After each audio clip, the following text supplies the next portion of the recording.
સુરતમાં એનએસયુઆઈ અને કોંગ્રેસ દ્વારા કેન્દ્રીય શિક્ષણ મંત્રી ધર્મેન્દ્ર પ્રધાનના રાજીનામાની માંગણી સાથે વિરોધ પ્રદર્શન કરવામાં આવ્યું હતું। પેપર લીક અને વિવિધ પરીક્ષાઓમાં થયેલી ગેરરીતિ મુદ્દે વિદ્યાર્થીઓના ભવિષ્ય સાથે સરકાર ખિલવાડ કરી રહી હોવાનો આક્ષેપ કરતા કાર્યકરોએ ઉગ્ર સૂત્રોચ્ચાર સાથે અને સરકાર વિરુદ્ધ રોષ વ્યક્ત કર્યો। સુરતમાં એનએસયુઆઈ અને કોંગ્રેસના કાર્યકરો મોટી સંખ્યામાં એકત્રિત થઈ વિરોધ પ્રદર્શન માટે રસ્તા ઉપર ઉતર્યા।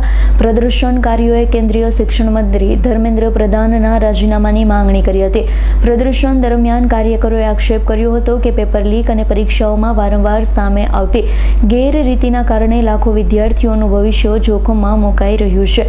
સરકાર યુવાનોના ભવિષ્ય પ્રત્યે ગંભીર નથી અને જવાબદારી સ્વીકારી શિક્ષણ મંત્રીએ રાજીનામું આપવું જોઈએ તેવી માંગણી કરવામાં આવી હતી।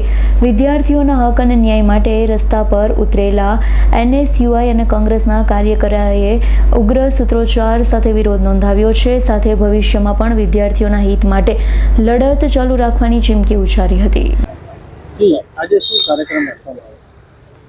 આજરોજ સુરત શહેર યુવક કોંગ્રેસ દ્વારા કેન્દ્રીય શિક્ષણ મંત્રી ધર્મેન્દ્ર પ્રધાનના રાજીનામા સાથે પુતળા દહનનો કાર્યક્રમ રાખવામાં આવ્યો હતો।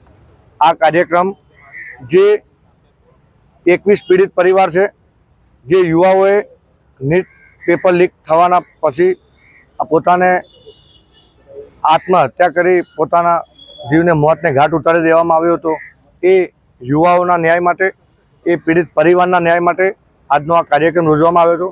યુથ કોંગ્રેસ દ્વારા આ સરકારને એક જ અપીલ કરીએ છીએ કે આવા ભ્રષ્ટાચારી મંત્રીને ઘર ભેગા કરી દેવા જોઈએ। આવનારા સમયમાં આ દેશમાં કોઈ પણ યુવા સાથે, વિદ્યાર્થી સાથે આવો અન્યાય ના થાય અને આ જે 21 પીડિત પરિવાર છે એમને યોગ્ય ન્યાય મળે અને આવનારા સમયની અંદર ધર્મેન્દ્ર પ્રધાન જેવો શિક્ષણ મંત્રી આ ભારત સરકારની અંદર જરૂર નથી। Bureau report S9 news Surat. અમારી તમામ માહિતીથી અપડેટ રહેવા માટે જોડાયેલા રહો S9 ન્યૂઝ સાથે।